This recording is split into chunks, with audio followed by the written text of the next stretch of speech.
So my name is Lorna Gilmore. I am the Issaquah School District Family Partnership Specialist. And what that is a teacher on special assignment. And my job is to do work around cultural competency for the school district for teaching staff. That's the certificated staff. I also work with the classified staff, including paraeducators, bus drivers, registrars, and other staff in the district around communicating with our families. I do a staff development in schools around how best to communicate with our families, a lot of cultural competency work. And the other half of my job is to work on and support families, especially families new to the Issaquah School District, and families that are new to the school systems, the public school systems in the United States, better understand the school system by doing multiple workshops. This is one of the many workshops I do. I do a 5th grade transition night, a welcome to kindergarten night. We do how to communicate with families, how to communicate with teachers for parent-teacher conferences, and also a general session on tips and resources regarding schools and how to navigate schools at the beginning of the year. I work with 3 liaisons.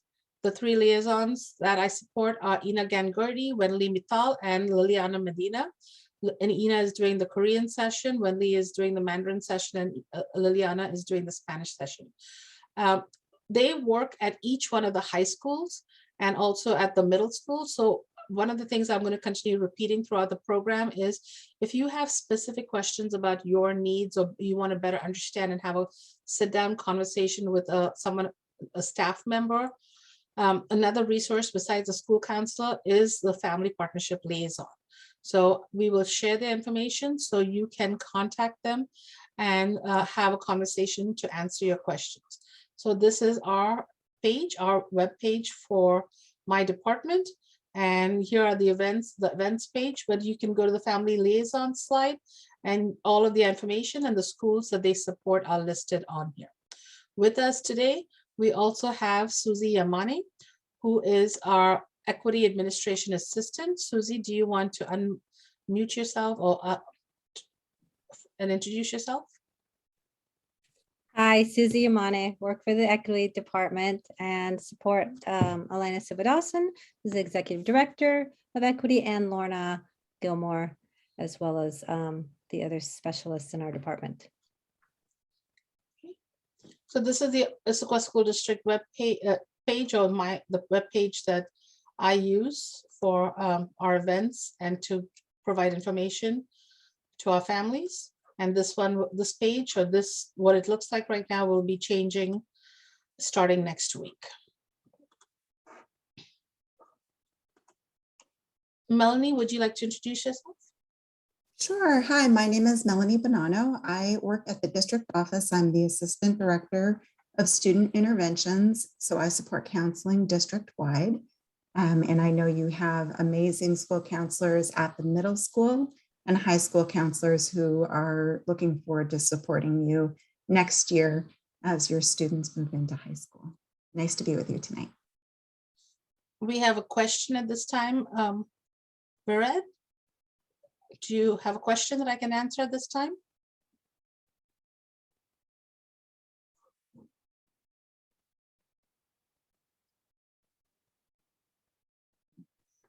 She can go ahead and put it in the chat as well. Okay, Vered, if you would like to unmute and ask the question. If not, you can type in your question in the chat so that we can answer you. So as we start, I noticed in the comment section, as many of you registered for this event, some of you are very new to the Issaquah School District. Some of you are coming in from private school. So when you enter the Issaquah School District, one of the biggest things for families who are new to the American school system or our area school system is that students attend high school based on their home address.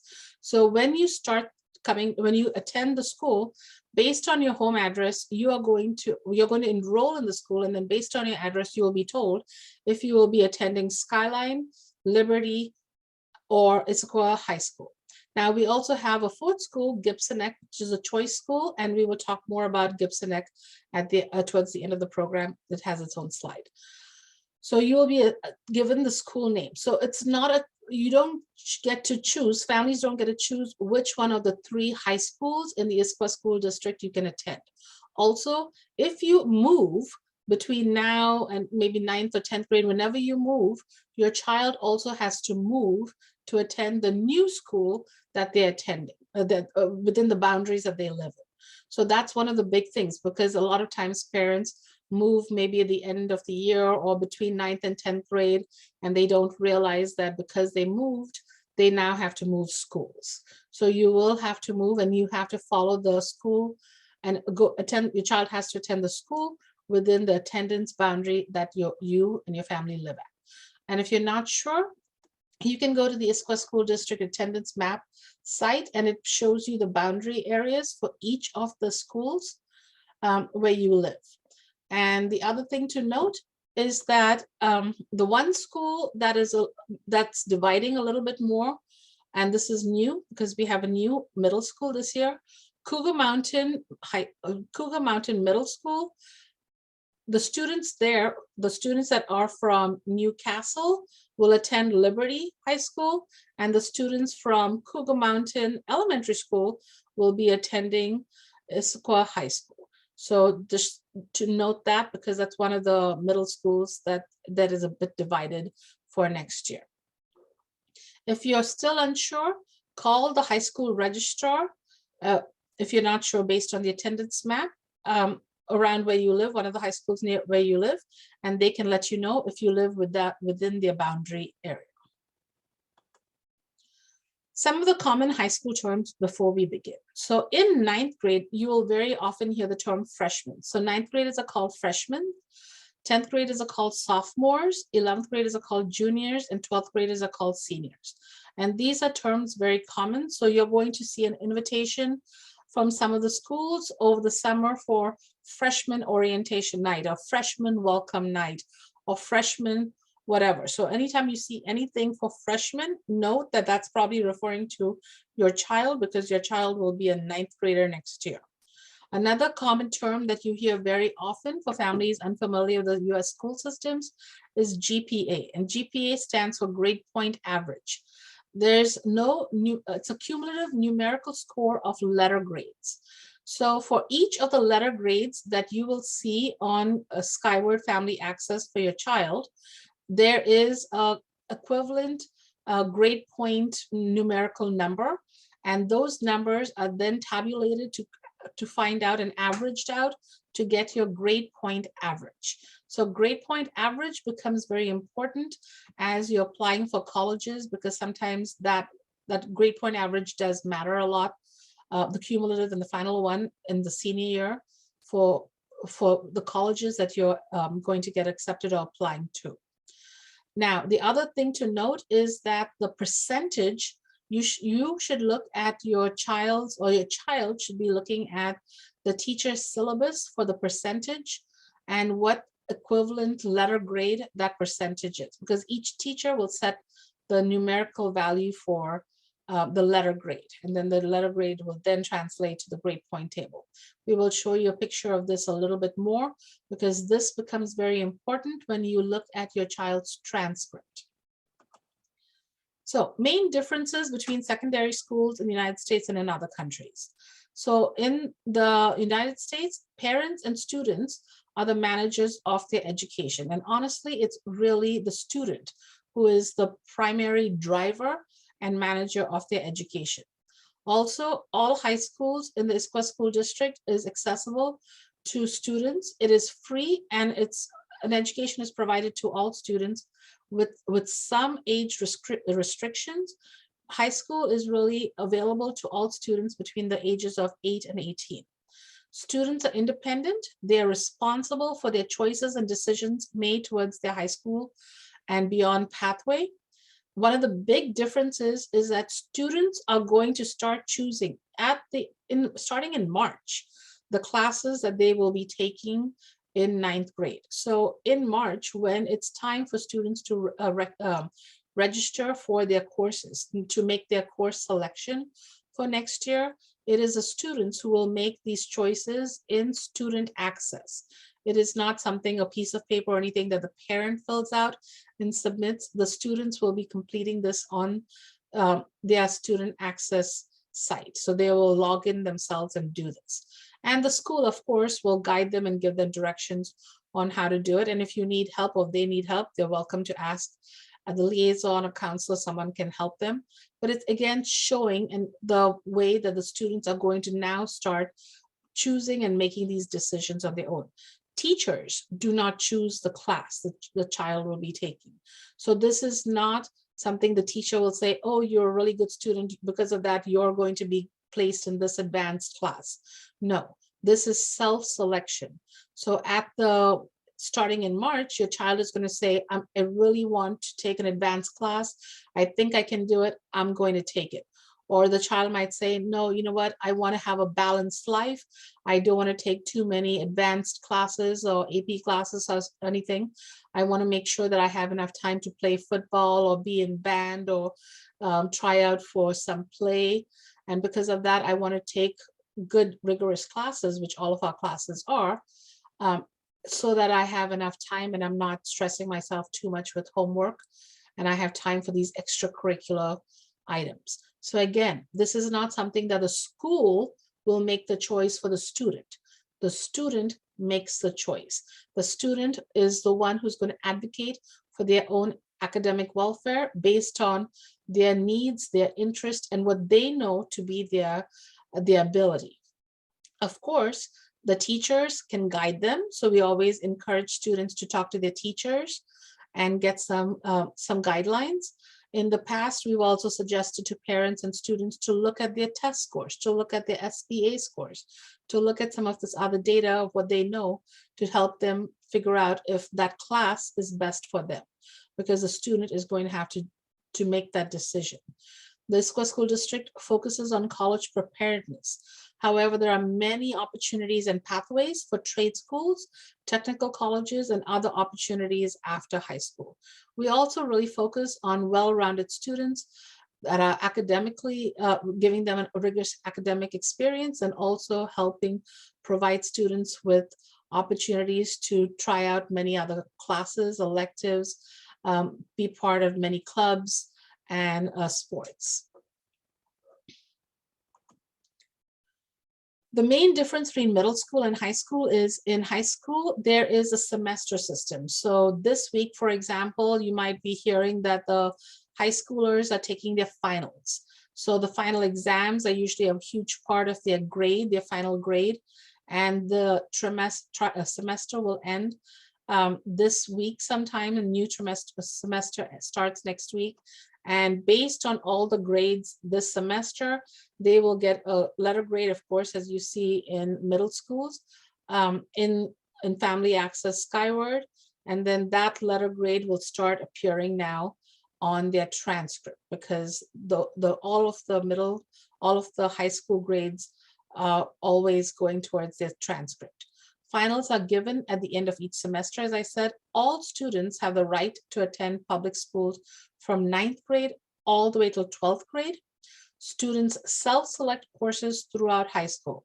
In talking to many parents from other countries, they would tell me that their teacher or the counselor of the school would determine which program they were in, if it was an advanced placement or a different kind of program. Yes, we still have the highly capable program in high school, but all classes are self-select. Teachers and counselors will advise students and can advise students regarding course selection and beyond high school, but the ultimate decision is the student decision on class choice. There are even more choices in courses, especially as you move towards the 12th grade. 9th grade, there are some choices, not too many. 10th grade, a little bit more, but 11th and 12th grade, there are a plethora of choices for students to take and to explore career pathways, interests, and things that they might be interested in as they move towards the college experience, or the jobs or technical school or whatever they're going to be pursuing. There are also many more opportunities for clubs and extracurricular activities.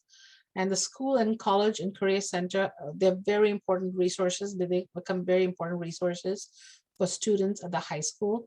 And students really need to make sure that they're very familiar with the college and career center and they should talk to the school counselor a couple times, definitely starting in 9th, 10th grade, and then just, making sure that they're on the right pathway.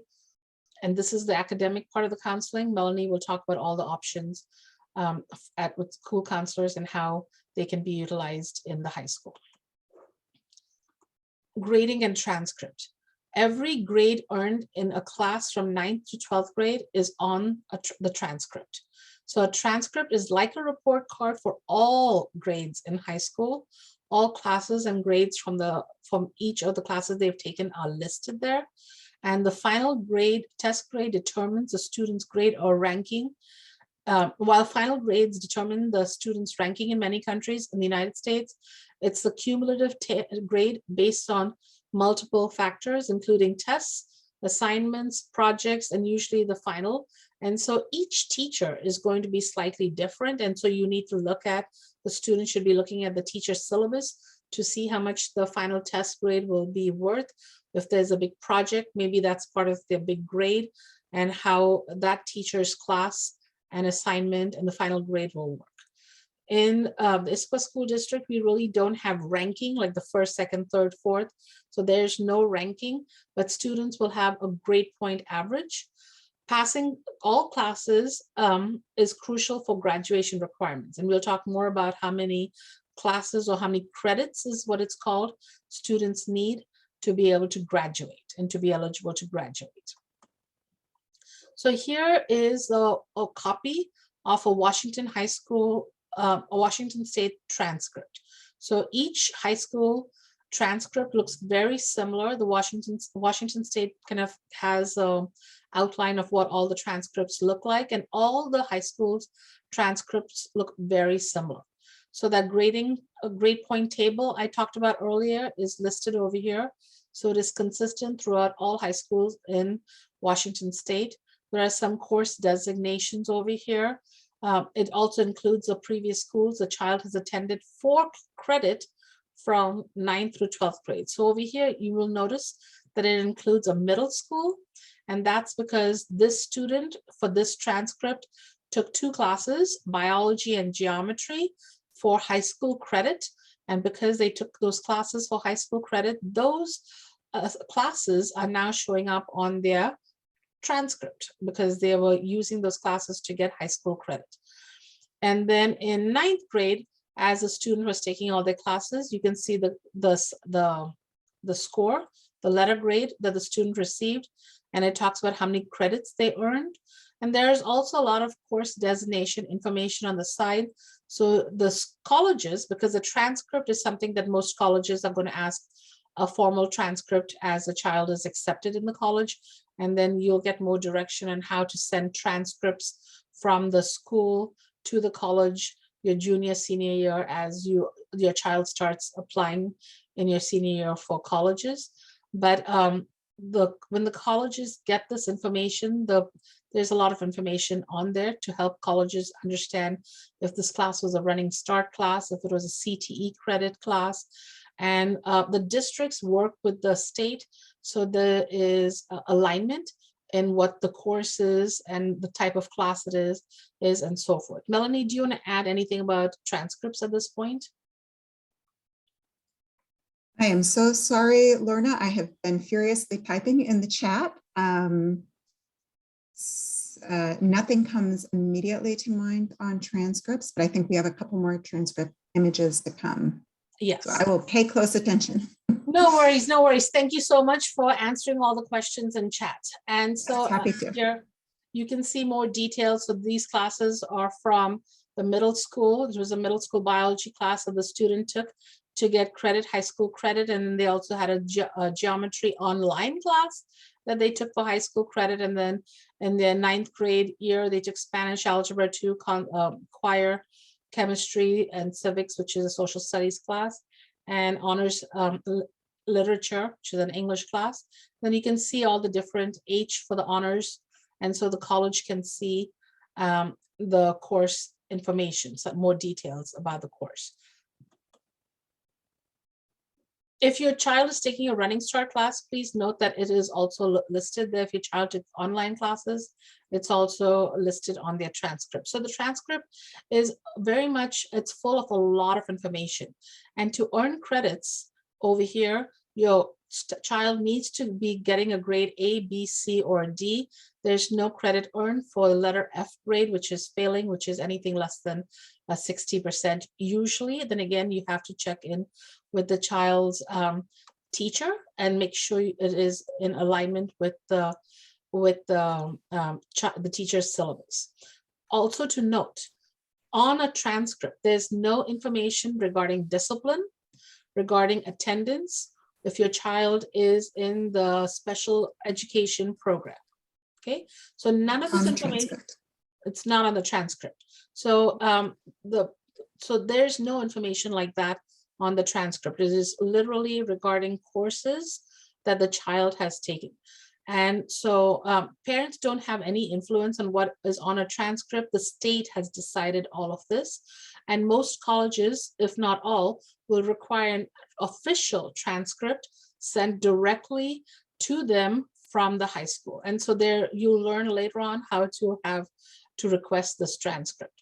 So also usually if a child transfers from one school to another school district in the middle of the year, the other school district will very often request the transcript so they can see this information. And even families who transfer to our school between 9th grade to their senior year from other countries, the school very often asks for this detailed information, like some form of transcript from their previous school, to help get credit so that they can earn credit in Washington State towards graduation. So this is very important to earn credit and get that looked at and on the transcript for graduation from Washington State High School. Lorna, can we go back to the previous slide for a moment? Of course. I want to point out too that on this transcript, you can see the student took biology in 8th grade, and those credits appear on the student's transcript. The Washington State rules now are that any passing grade that a student earns for a high school level class taken in middle school will automatically appear on their high school transcript.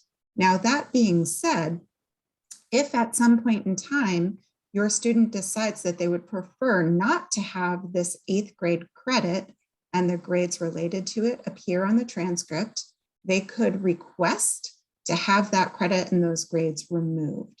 It is a one-time decision, so you are better off waiting as long as possible to decide whether or not removing that credit will be beneficial. As a student, we encourage them to wait until their junior year to decide if they'd like to remove the credit.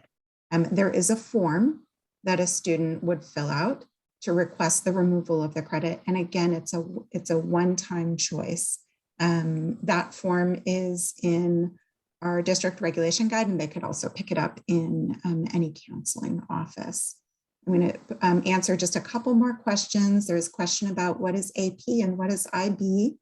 AP is Advanced Placement. That's a national program that establishes the curriculum for that course, whether it is taken here in Issaquah School District or in New York or anywhere else in the country. It is a national program that sets up the curriculum. It's college level content, so it challenges students to a deeper level of academic engagement. IB stands for International Baccalaureate.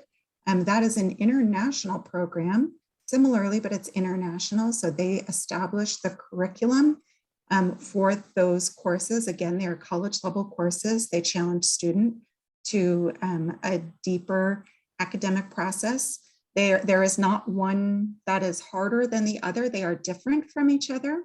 Skyline High School offers IB classes, and Issaquah and Liberty High School offer AP classes. So if a student is wanting to take IB but does not live in the Skyline area, they could request a change through a one-in, one-out transfer. And likewise, a student in Skyline who wants to switch high schools in order to take AP curriculum could request a change. That was just a handful of questions that came up in the chat, so I wanted to speak to that. Thank you. Thank you so much. And just note that there is a time of the year, there's an enrollment time to ask for transfer of the schools. So Helen, I'll go ahead and take your question. This is about IB. So I saw on the IB website that if you take, I think IB is like an international sort of version of AP, for lack of a better comparison. So if you take IB, can you still like use the IB score to like apply for an American college?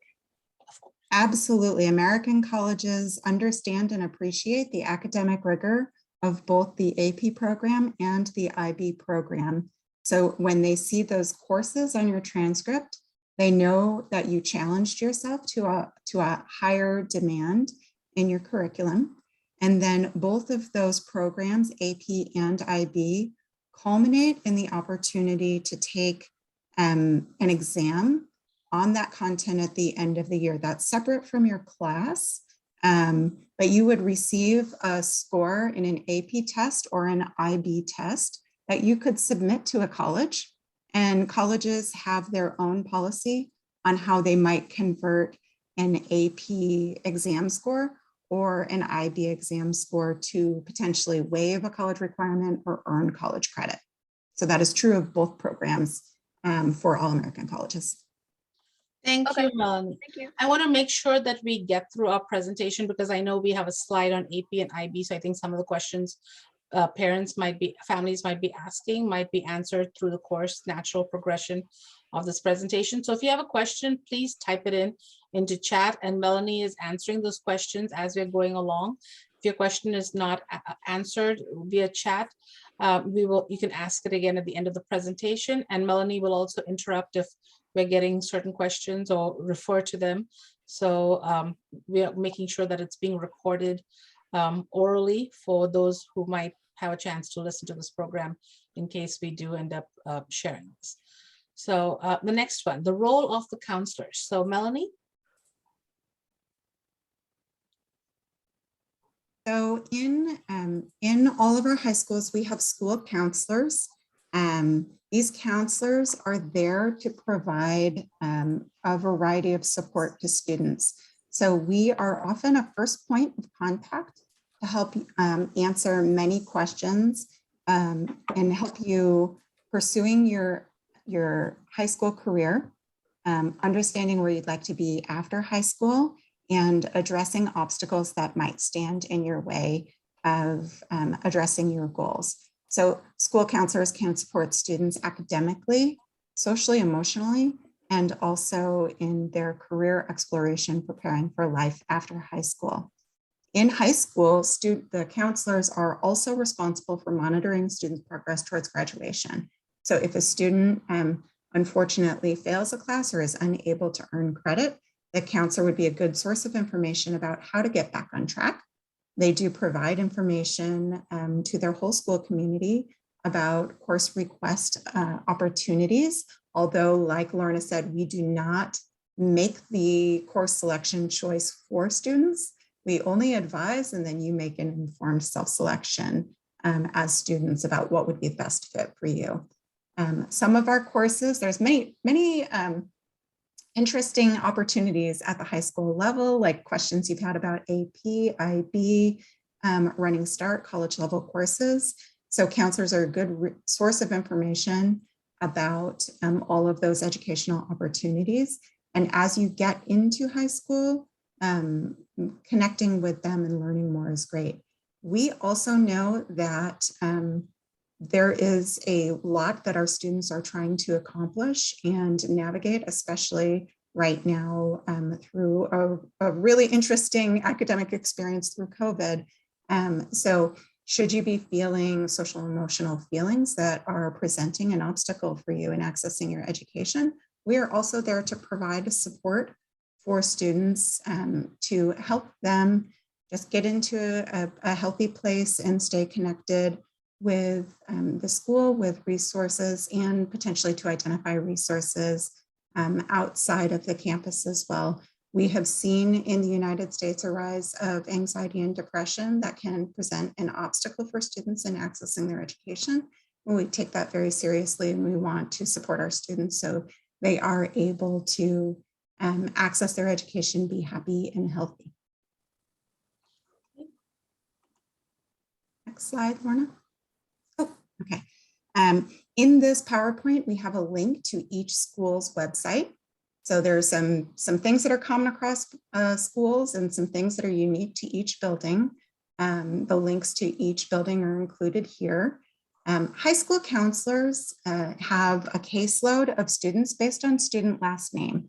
When I was in a high school building, for example, I had students with last name SI through Z. So you can see the letters after the counselors' names there represent the start of the last names of students that they support. If you click on their name on this page, it would bring you to their email address, and their phone numbers are included as well.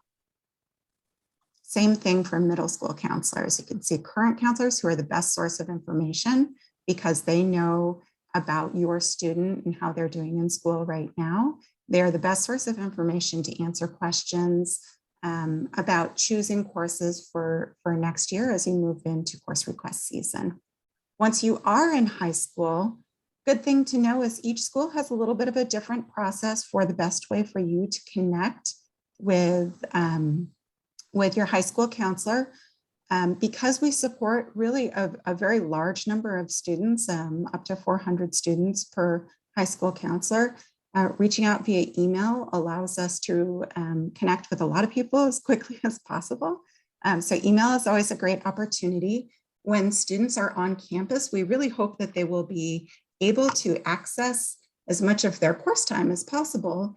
So we try and make ourselves available during lunch, before school, after school, and students can drop into the counseling office. If the counselor is not available right away, you can leave a note so that the counselor knows to connect with you. They might pull you out of class or out of flex time in order to connect with you as soon as they are able. Families can also access counselors. Again, email is a great way. We do try very hard to use the time during the school day to serve students directly. So oftentimes our contact with families may be an email during the school day and phone calls at the start of the school day or at the end of the school day. It is also possible to email a counselor to set up an in-person appointment. As I was saying earlier, right now, the best person to advise your current student about their choices for next year is their 8th grade counselor, their middle school counselor, because they have good knowledge about your student and they have knowledge about the high school program as well. As you move into the high school, then your counseling assignment has changed. Your high school counselor can provide additional information. Anything I missed there, Lorna? Melanie, would you talk a little bit about flex time? Because I know that question came up about homework and when will students have time to do things like this? Yeah, so in our school district, in all of the high schools next year, we'll have a period of the school day that is non-instructional. You might hear that called flex time or nest time or something along those lines. It's a brief portion of time on certain days where students, it allows students to receive information that like assemblies or information from counselors or support from teachers or connecting to a club. That means that they have access to that support without having to stay after school or be dependent on a different form of transportation. So flex time is often a period of the day where we are trying to reach students and connect them to resources that they may not get just going throughout their academic schedule each day. There's questions in the chat about how long flex time is and is it different? I will be honest with you, I can't remember exactly how that works in the high school schedules, but if you were to look at high school website, and look at their bell schedule this year, it will give you an idea of which period in the day, which days of the week they might have flex time in their schedule. I think at Issaquah High School, they call flex time nest time. I'm not sure, I'm trying to remember nest schedules. There you go. So it shows when you might be connecting in nest and what might be scheduled for that day. Sometimes it's some social emotional learning or an assembly or an opportunity to get support from teachers. Wide variety of things nest time can be used for, or flex time. So you can check the school's website to find more details about the schedule, because I know one of the schools, the nest time is on Tuesdays and Wednesdays. And so you can learn more information on the website. Yeah, currently Liberty High School does not yet have flex time in their schedule. Next year, Liberty High School will shift to a 7-period schedule, and they will add flex time to their schedule. So their schedule will look more like the Issaquah High School and Skyline High School schedule starting next year. Okay, thank you, Melanie. And now we're on to the College and Career Center. Melanie? Me, okay. Sorry, Lorna. College and Career Center is a resource that exists at each of the high schools. It is an area where the College and Career Center and the Counseling Center are separate spaces, but they partner with each other very regularly.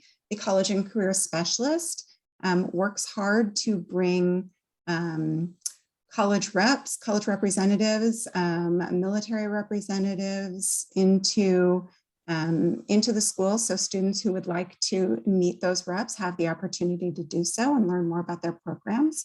Not a requirement, just an opportunity.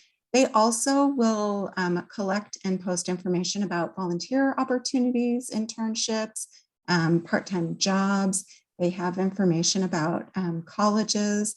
They can support with college application, with career exploration, and even help students with getting some support and writing college essays during their senior year if they're applying to a four-year college. So they're a great resource. Typically, many students will start to get to know them more towards the end of 10th grade. But this is just one resource in the high school. I see in the chat a request for how can we find out more information about clubs and sports. And that information is included in a different location on the school website. We'll get to that slide. That's coming up later. Yeah, I think it's a natural question based on what we see about the College and Career Center, but we'll come back to talk more about clubs and sports later in this presentation. Okay, I'm just going to quickly link to the high school College and Career. The site is amazing. And one of the things we will be talking about later on is high school and beyond plan. And that is something the schools do with our students. Your child will probably be learning more about it in the next couple of weeks. Sometime in February, they'll do these activities. But starting in 7th, 8th grade, students do this thing called College and Career, high school and beyond, also known as Zello. And then in high school, again, part of the district and the state and really the philosophy of helping students become independent, be self-advocating, reflect on what they are interested in to help them guide the student towards a career, towards a pathway beyond high school.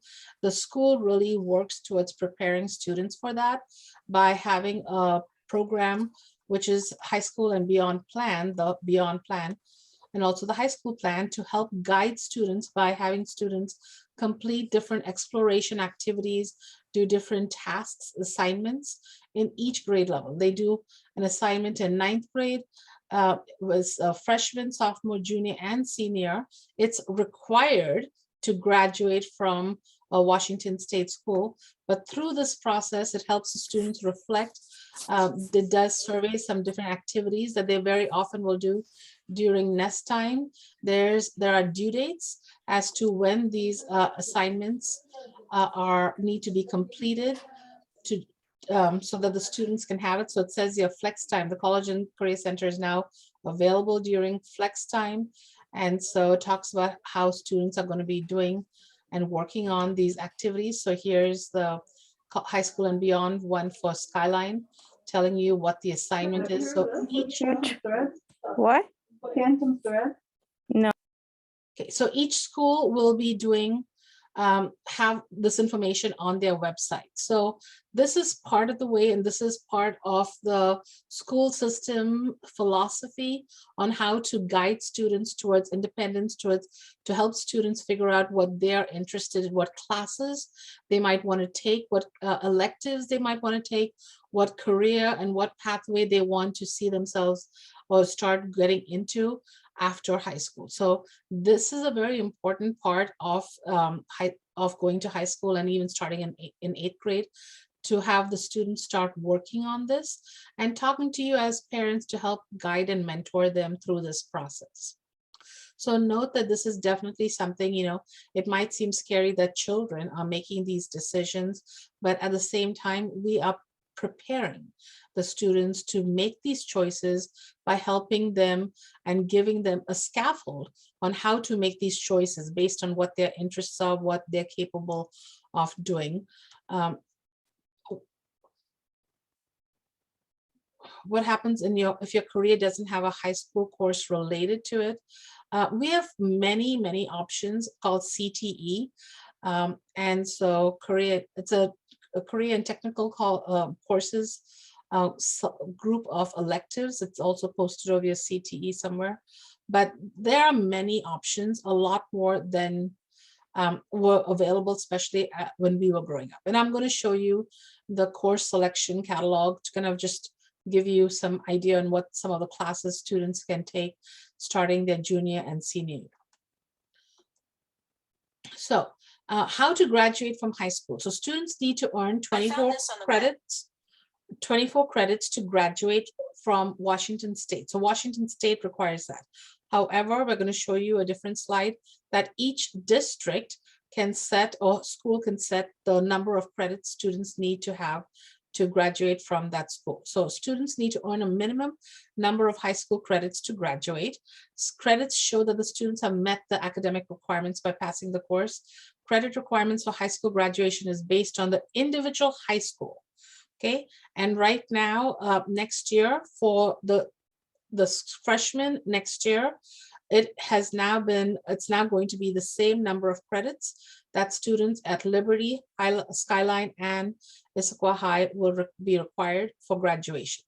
Passing grades are A, B, C, and D. F is a failing grade, and students will not get credit for that. And remember that it is dependent on the teacher's syllabus as to what percentage is an F, and very often it is less than 59.9%. Students will earn high school credits by passing A, B, C, or D letter grade each trimester. And for each trimester class, they receive half a credit. Completing one entire year of the class will give them 1 credit. So the first year of 9th grade, if you pass ELA, you get 1 credit. Students taking 7 classes each semester can earn 3.5 credits per semester, so 7 credits that year. So 7 times 4, 28. So at Issaquah High School, students can, and Skyline High School, and next year at Liberty, each student can earn 28 credits towards graduation. If a student does not earn credits required to graduate for his or assigned graduation year after 4 years of high school, they can continue in high school to earn credits and to graduate. So they're basically referred to, or they would pretty much be the 5th year at the high school. In Washington State, there's a required attendance law for students between the ages of 8 to 18 to attend schools, and there are some exceptions for that. So again, here's a diagram for the class of 2026. So that's all of our students going into 9th grade next year, and all 3 high schools in the district, they are required to have a minimum of 24 credits to graduate. So they can earn up to 28 credits for during the course of the 4 years, because they can do up to 7 credits per year, just taking regular classes. That's not counting online classes they might take, or if they take something over the summer, but they can take up to, they can earn 28 credits by just passing every class from 9th through 12th grade. Yes, there are only 4 technically like years of high school. Now, students who have not earned enough credits, sometimes they stay in school that 5th year to earn credits so that they can graduate. So grading on a curve is something based on the teacher. It's not something, it's very much syllabus oriented. So you need to talk to the child's teacher about that.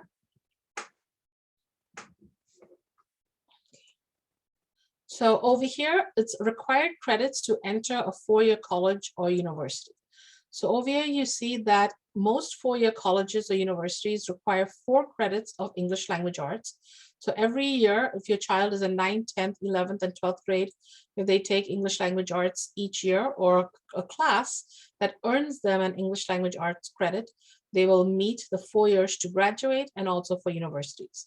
If they take social studies every year, they will earn enough to get into college. So that college requires 4, but some colleges only require 3. And to graduate from ISD high school, you only need 3, which is a 1.5 world history, 1 credit for US history, and a half a credit for physics. Math credits for those students who, to graduate, you need 3 credits of math. So very often students take it in maybe their freshman, sophomore, and junior year, 9th, 10th, 11th. Students who are interested in careers in math might want to take 4, or if they want to explore, they definitely can. If they take math every year, they'll earn 4 credits. In science, you need 2 lab science credits and 1 other credit. So colleges usually look for biology, chemistry, and physics, sometimes 1 other class, especially if you're taking AP biology or some AP class or IB class towards graduating. And for college requirements, world language.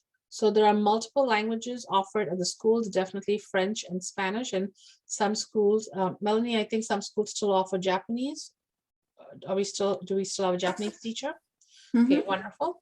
And so can be earned in middle or high school. So some students are taking Spanish or French in 8th grade. And so they need 2 for most colleges. There's also a world language test, and I'll let Melanie talk about the world language test at this time, because I know several parents asked about that in the comment section during registration. Yeah, so if you as a student are biliterate, you have strong listening, writing, speaking, oh my goodness, reading, writing, listening, and speaking skills in another language. When you get to high school, you could take a world language competency test. You have to take that test at the high school.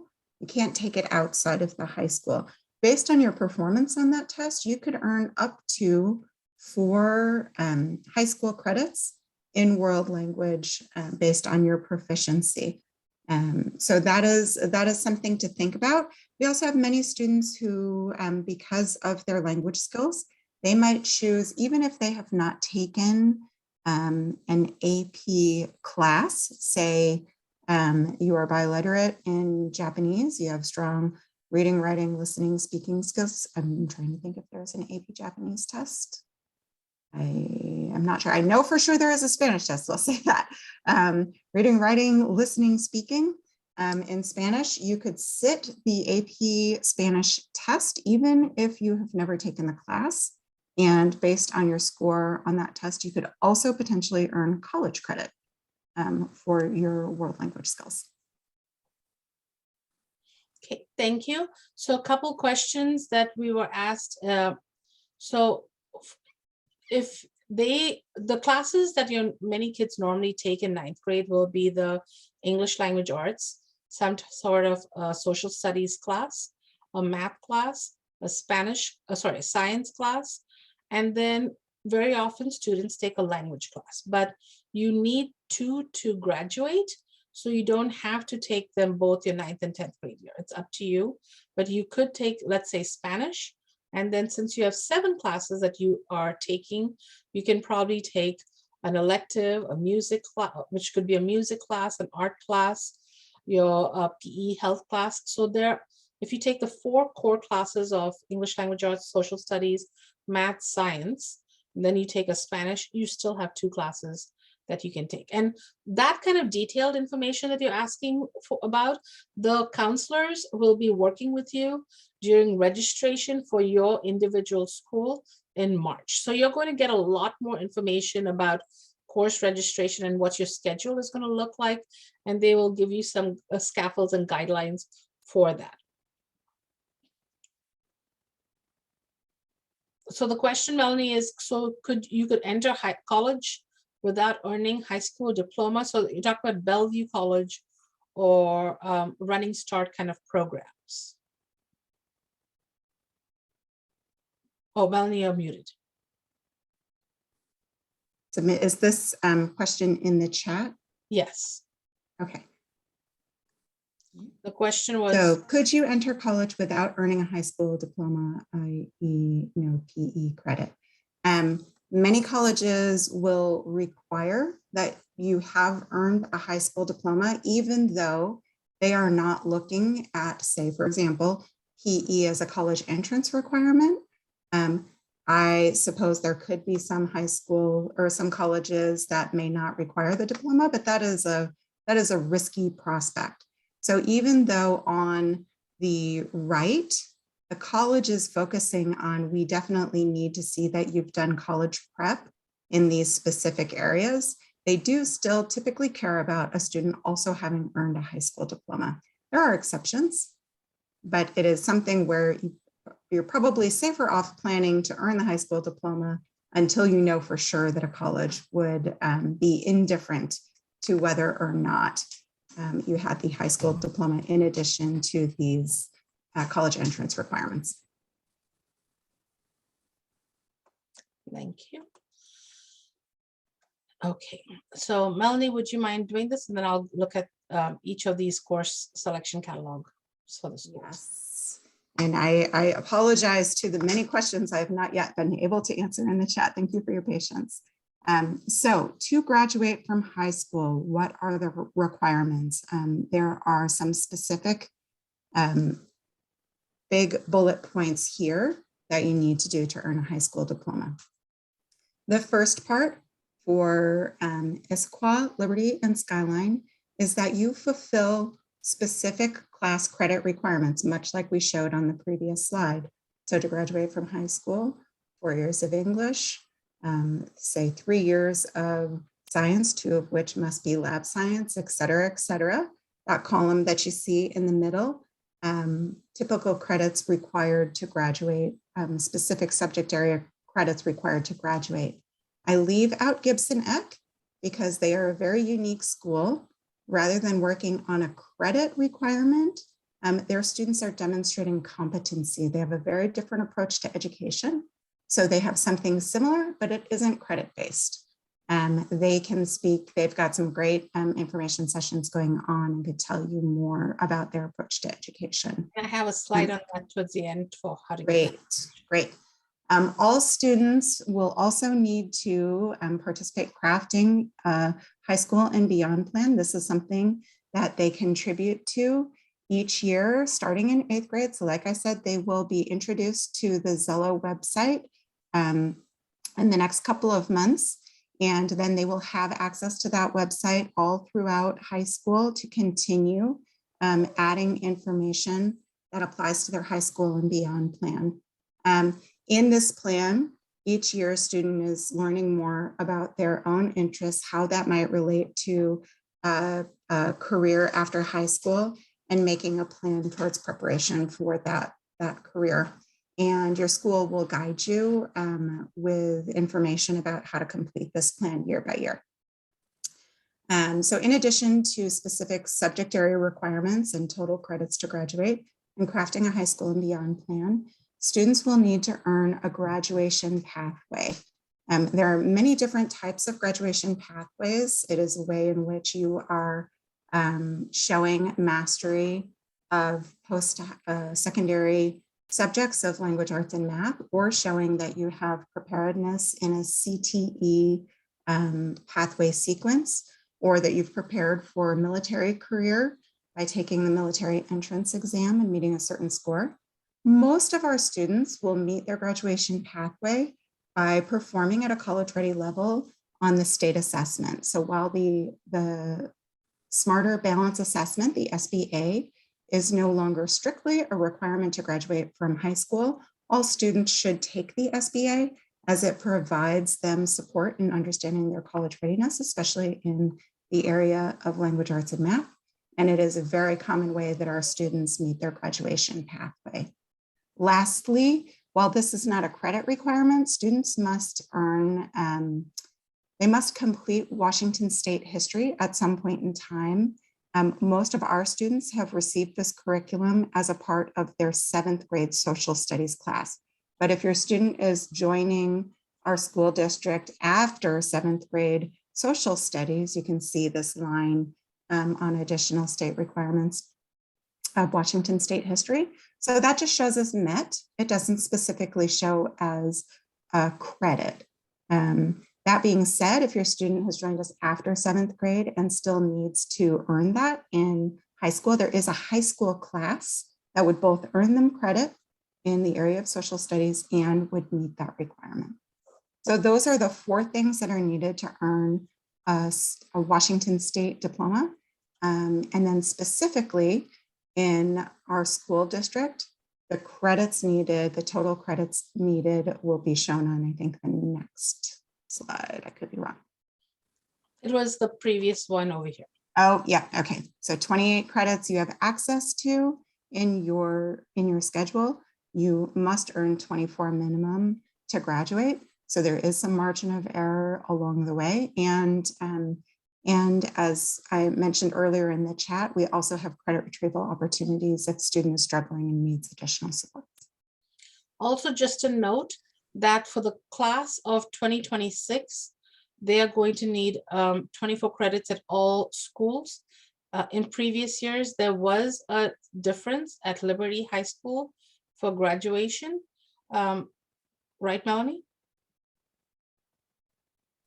I am so sorry, Lorna. I had a I'm talking about whimpering the- dog in the background. No worries. We're talking about the fact that Liberty Question? has changed to a 7th period, or will be changing to a 7th period class. So for those of you joining us, and if you know of people who are in other high school grade levels, they might at certain schools have a different requirement for graduation. So if your child is entering Issaquah School District school next year, note that for those children in all 3 Issaquah high schools, they'll need 24 credits to graduate. So there is, I just want to point out the note over here that says the credit requirement for graduation may differ on different graduating class. So if you're talking to someone who is 2 years ahead of you and they're talking about getting certain number of credits, don't let that stress you out.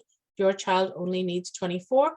Of course, they can get 28. Some kids might get 32 credits because they might take online classes. They might take summer classes. They might take all of that. And that all of that information is going to appear on the transcript. And that information, somebody had asked about, why would someone want to take more than 24 credits if there's only 24 needed to graduate? So it is what you're showing the college. And because the transcript, all the classes they take appears in the transcript, the college sees that, and then the college is going to use that information to evaluate the student and determine if that student will be accepted into their college. So it's really dependent on what your child is interested in doing beyond high school. If they're applying to a certain college that is really rigorous in what kind of student they're looking for. So it's kind of looking ahead into maybe for this college, I do want to have more of these kind of credits versus this, these other credits, or what you're interested in. So it's really based on what the child is interests are about. And that's why those college, high school and beyond plan comes into play. A lot of parents are asking or have questions regarding the courses, what courses are offered, how do we figure this out? So every single year, each one of the high schools is going to create a course guide for that high school. And a course guide is, if you're in a college, it has all the course selection that the college is offering that quarter or semester at that college or university. And so it basically is a course guide, course catalog. And so you can see what the college requirements are for each graduating class, and it's different lines because sometimes there are differences. But let's look at the course guide for that the students this past year have had access to. I'm going to look at math and science first because most parents ask about math and science. So you can click over there and see what math your child was in this year. If they were in CC8, they were CC8 algebra.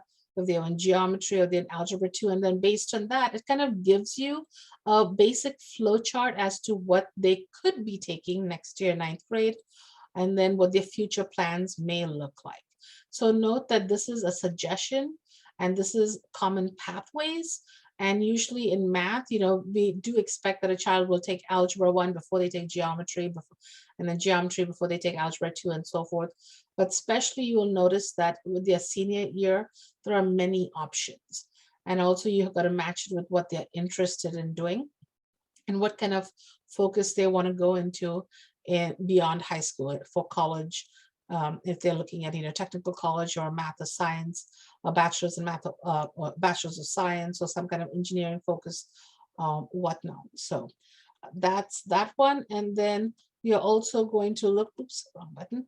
You're also going to look at the science pathways are also listed over here. So you can see if your child has taken, what are your choices for 9th grade? Most students will take biology. What's normally taken to graduate. It's usually a combination of biology and chemistry, and or physics, or biology and chemistry labs and physics lab, depending on their interest, their level of science, and what they can take, what they'll feel successful in completing. There are many additional science courses offered. Somebody asked about Cte courses. There are many Cte courses that fit in and also can get credit in science, or get credit in social studies, or in in English language arts. So for example, Cte courses that also qualify for high school equivalency are science of forensics, food science, advanced sports and medicine, introduction to sports and medicine, material science, AP computer science, which is also an AP class. So there is a lot of information that you can get from clicking on this and seeing what some of your options are. So for example, in 9th grade, really your children going to Issaquah High have 2 options for English language arts credit. In 10th grade, same thing.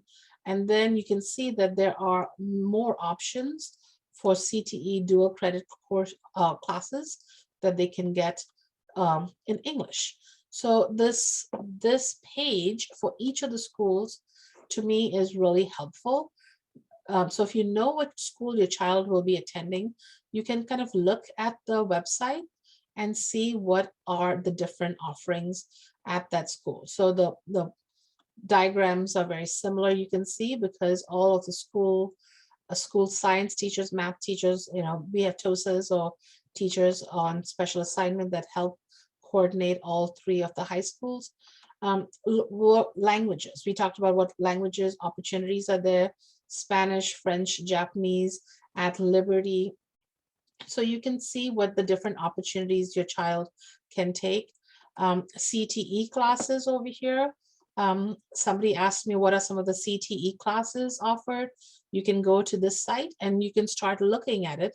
And this is really helpful because some of these classes, actually I'm going to change that, sorry.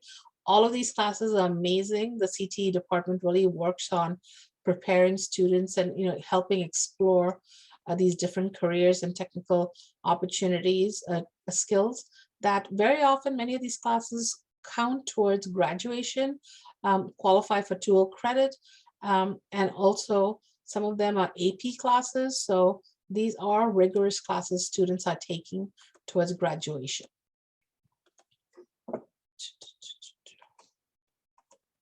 Okay, one of the things that I really appreciate about the Family Access Skyward site is that there is a tab, and it's a graduation requirement tab in Family Access.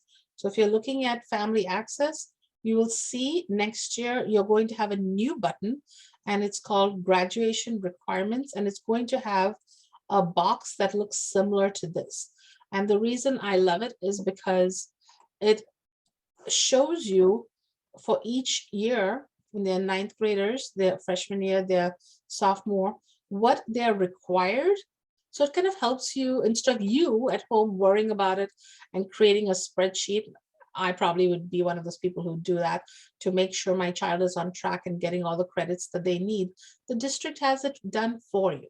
So you can go to Family Access, one click of the button, see what credits your child has already completed and what they need to complete towards graduation. So it's really helpful to track this in 9th and 10th grade, just to make sure that they're on track, especially if your child is struggling or something happened and they lost credit, to kind of show you where to go. So it's a breakdown showing you how many credits they need in English, social studies, math, science, and then these elective classes, which sometimes can be hard to track what is required. So it breaks it all down for you towards graduation. Now, if you go beyond what's needed for graduation, that's fine. And one of the other things that we always suggest is look at your college requirements and see what the college or what their future is and what kind of the college that they're interested in going to is expecting. And that might help guide them into what classes they should be taking. So there are many opportunities for students to take combinations of classes, the standard classes, AP and IB classes. Note that Melanie also said that you can take IB classes without getting an IB diploma. So you can just take IB classes by itself. And students sometimes will take IB classes and then use that rigorous curriculum to then take the AP test. At Skyline, for example, because Skyline doesn't have AP tests or AP classes. So, and then IB classes also will appear on your transcript as an IB class, and the college can see that it is a rigorous class that your child has taken. Students can start taking Running Start, and there's more information on the Running Start program on the website about CTE. I just showed you some of the options for CTE courses. And then the school district website has a lot of information about what are some of these classes, more information on the courses and so forth that the school has. And so you can visit the website to learn more about what some of the opportunities are on the school district website for CTE. And the course selection catalog does really have some amazing information regarding this. A lot of people are asking about AP and IB, the Advanced Placement and International Baccalaureate, but also note that the school also has a page on that so that you can learn more information about it. And when you're at Skyline, they will have a night to talk more about what that program is. Same thing with Running Start. If you're interested in Running Start, they will do an event and information night to help parents better understand, students better understand what that looks like. So there are events at the school to give you a lot more detail, because honestly, right now, it is overwhelming. We are giving you so much information about so many programs. So please note that you don't need to know all of this information right now. AP, IB, Running Start, these are not things that your child really needs to know going into 9th grade. So just note that there are many opportunities, and it's really your child who needs to figure out what they're interested in based on, how much, what is their interest, what is their desire for their future, and what they want to prioritize based on extracurricular clubs, sports, and so forth. We also have online classes offered in the high school, and there's a site on the district website that talks about all the different classes for online learning at the school, so you can get more information about that. And then, of course, I talked about Running Start and CTE. So college entrance. One of the great ways to start all of this is really talk to your child or have them do the career cruising, which is now called Zello, the High School Beyond plan, to talk about what are they interested in, where do they see themselves after high school, what kind of college do they want to attend, and do some research, talk to people going to the college, talking to people who have certain careers. That's why many of the middle schools do career nights and invite speakers to help them explore what the different careers are. You can right now, visit the websites for the different colleges to see what the admissions requirements are. And so you have a better idea as to what kind of classes your child should be taking to help them be more, to be accepted at that college. So these are the requirements for the University of Washington, for example, the number of credits required for the University of Washington. It'll also talk about SAT scores, AP classes, and so forth. So looking at that is really helpful and a great place to start. If your child is interested in a technical college, DigiPen, if you're out of state college, look and see what the requirements are, because the requirements for colleges very much vary from college to college, especially if you're looking at an out of state college or if you're looking at Ivy League college. So look and see what those college requirements are, or start with what is your child interested in and what do they really want to do as they graduate and beyond. So grade point average is one of the factors that colleges will look at. They also look very much on the essays. Student essays are a huge weight in accepting students at some of the many colleges around. Extracurricular activities are looked at. Many colleges are looking for well-rounded students who have demonstrated leadership skills and are doing extracurricular activities. So again, they're looking for the concept of well-rounded, not just academically driven and focused on just academics. Do they have other interests? They're looking for some kind of leadership, or what are they doing?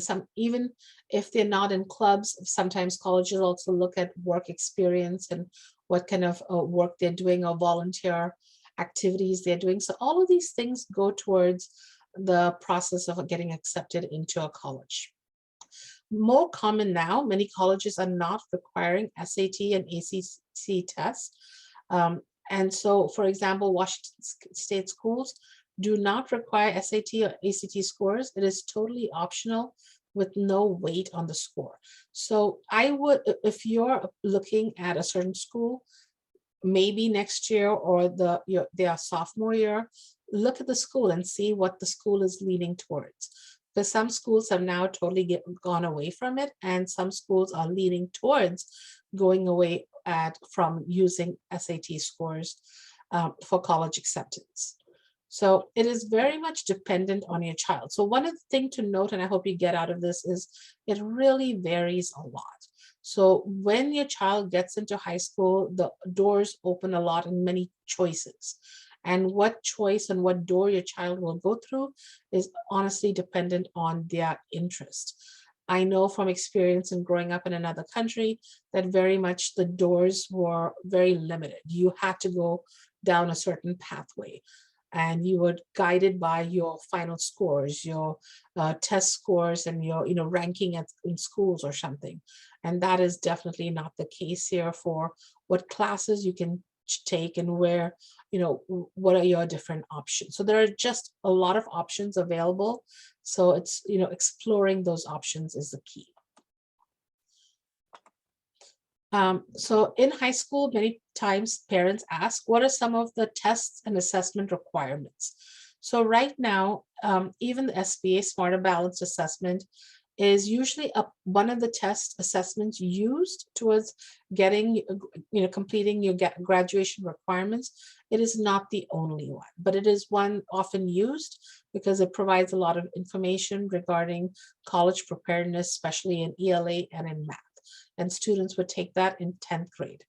It is a standard test. It is not telling you your ranking at all. It's just making sure that you meet standards. The standard for being prepared towards going to college, about going to college.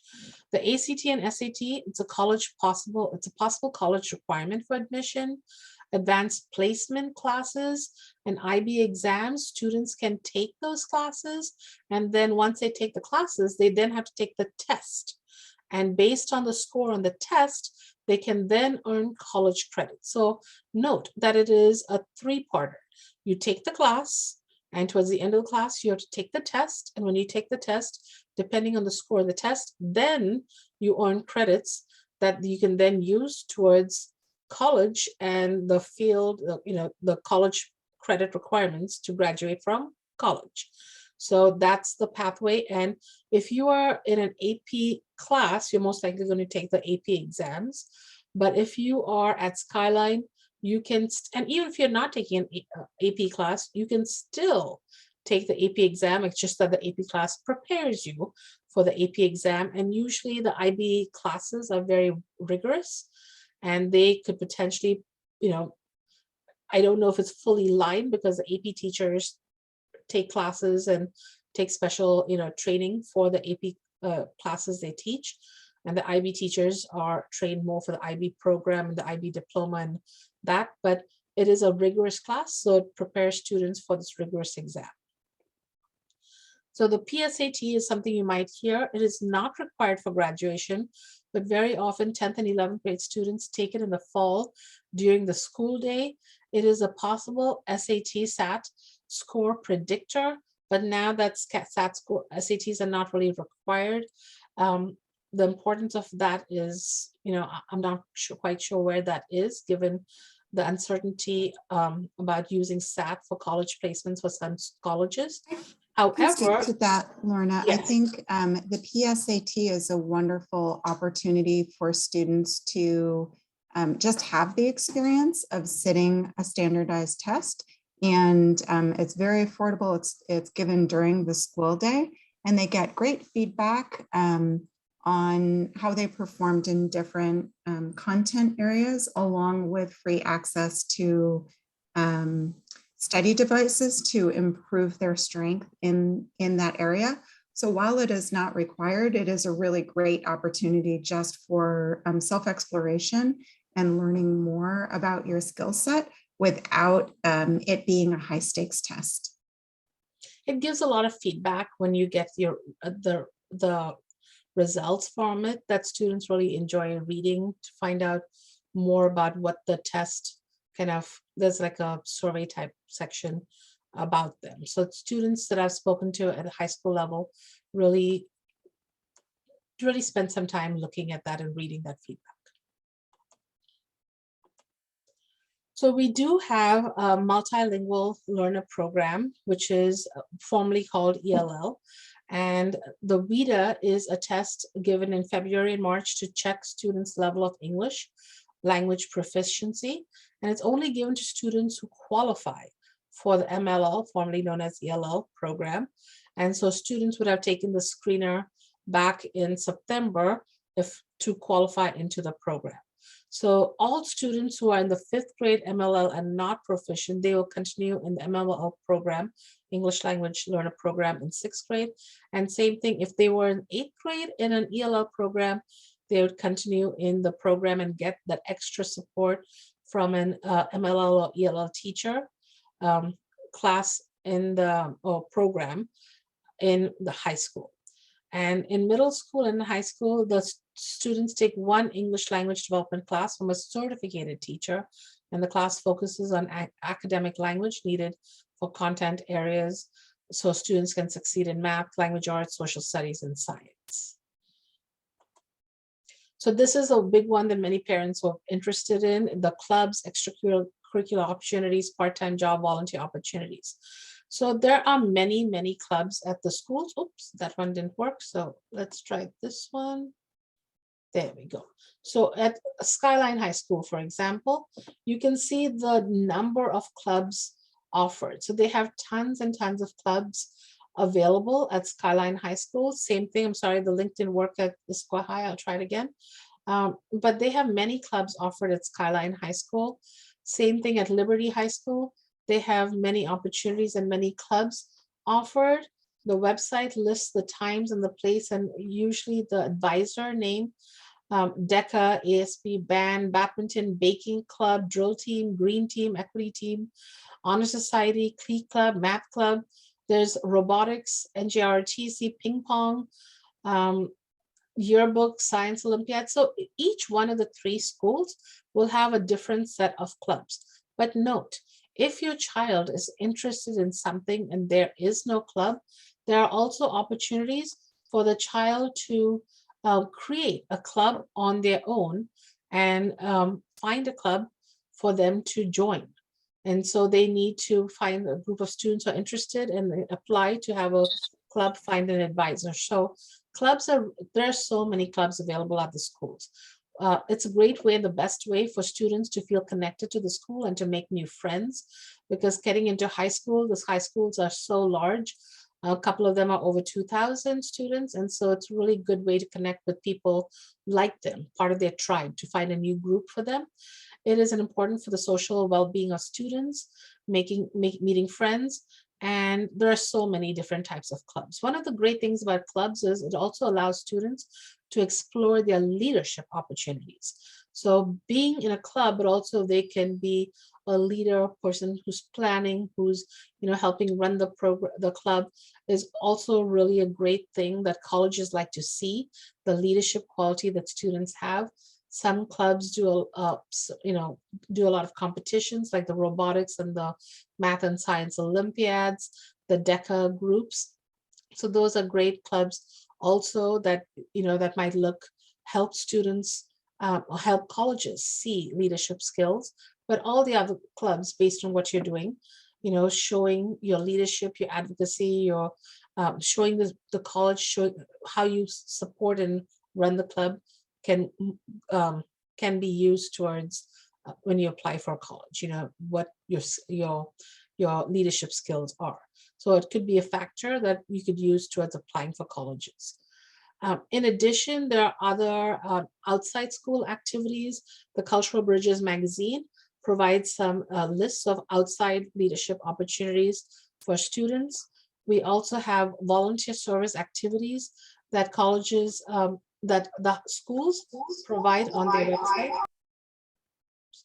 will provide on their websites.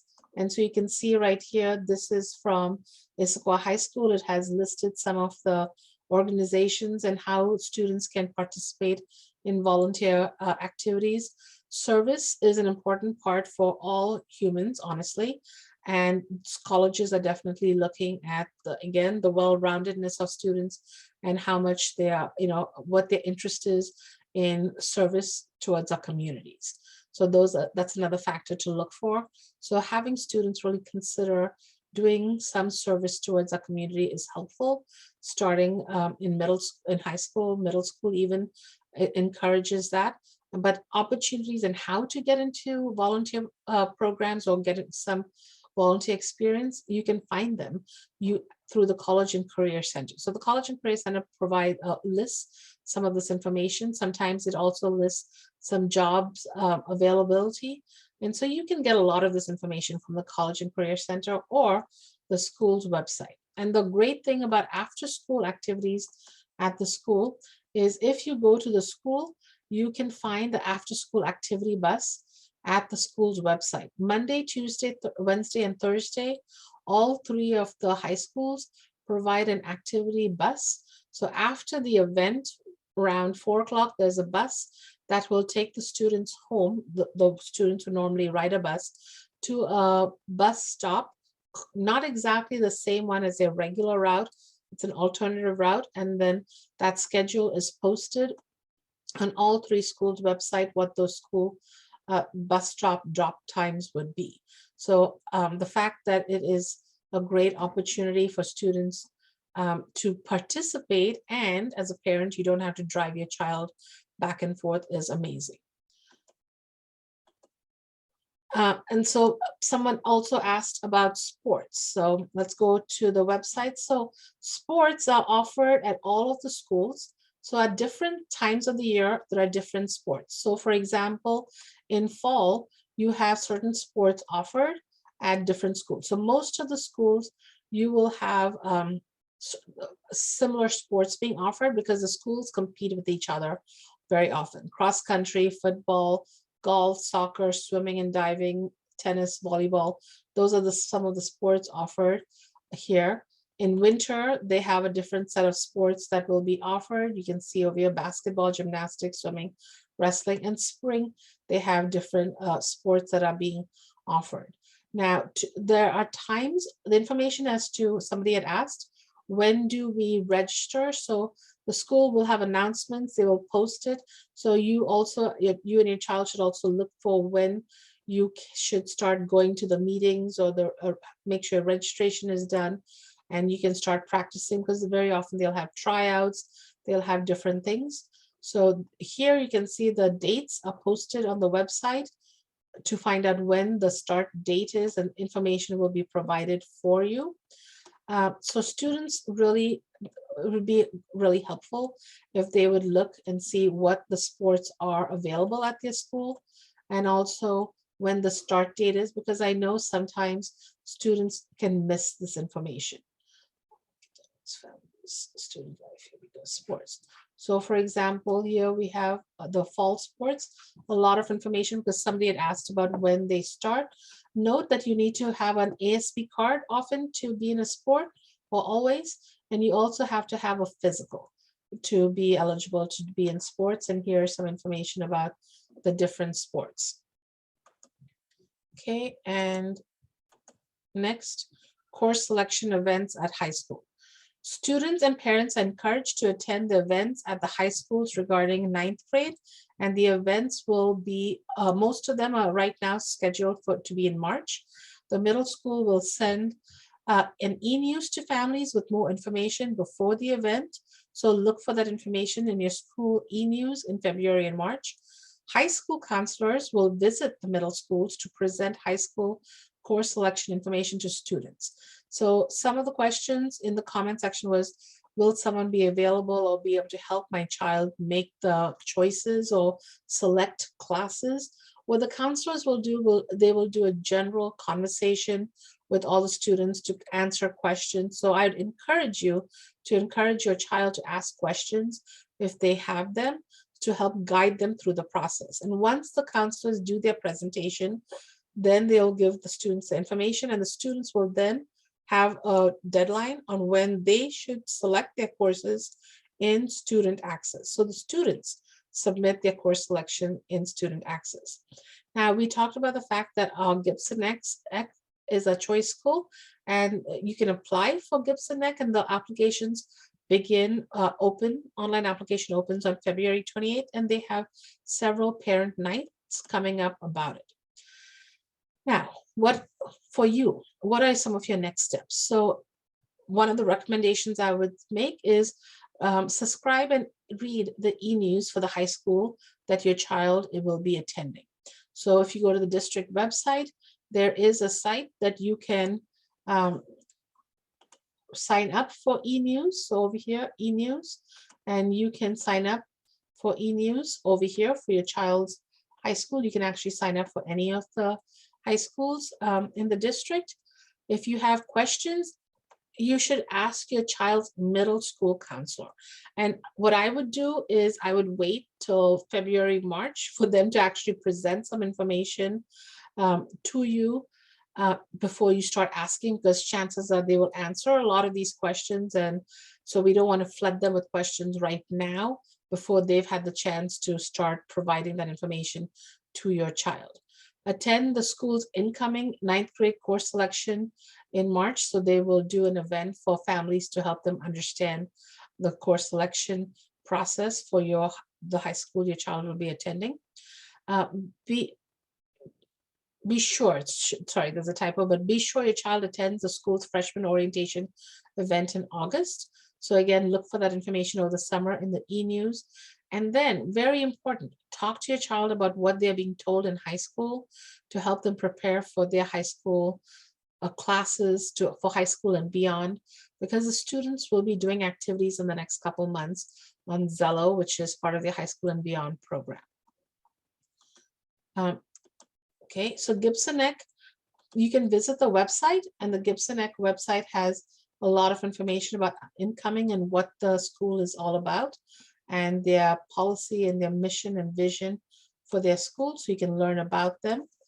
There, they have an in-person open house from 5 to 6 on the 9th. The application opens on the 28th, and they have some information sessions on Zoom, and the next one is on the 26th, and then there's a Spanish one on the 6th.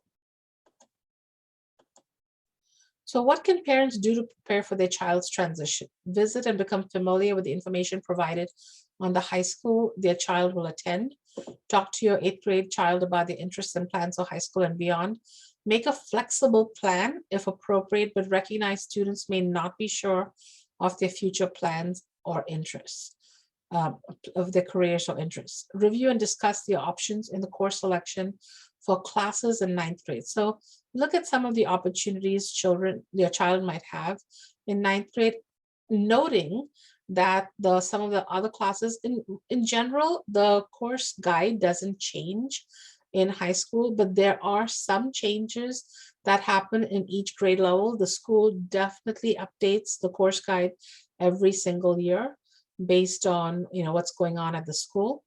In 9th and 10th grade, build a relationship with the high school counselor.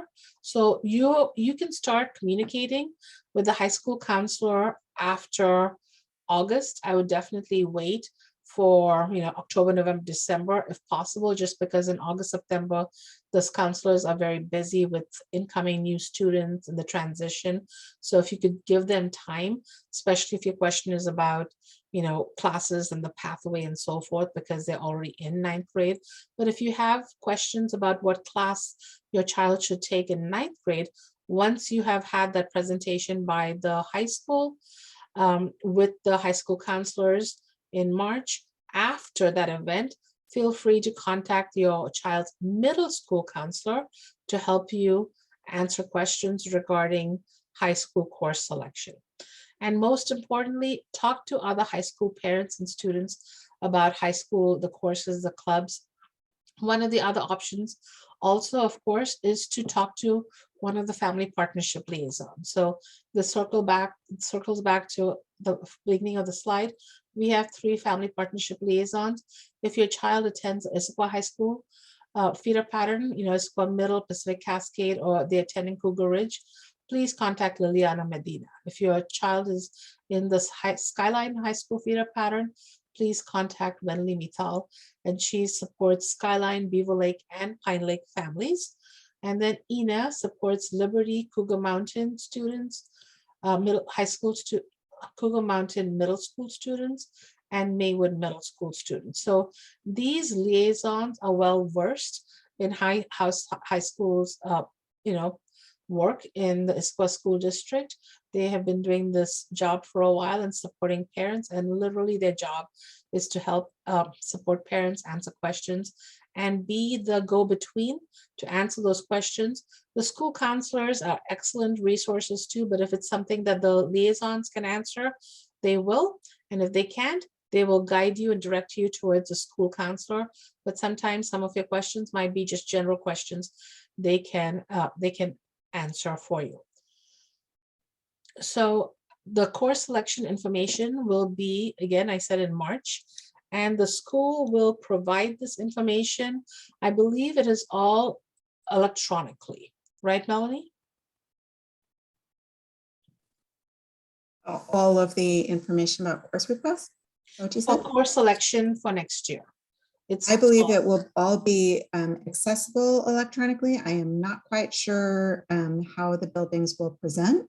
I believe the high school counselors will come to the middle school to present to your students if our health department is allowing that at that time. So we will have a plan for everything to be available electronically if it cannot be delivered in person. But the communications will be electronically. Sorry, I was yes, everything will be sent out via e-news. So you want to make sure that you are receiving your current middle school e-news mailings.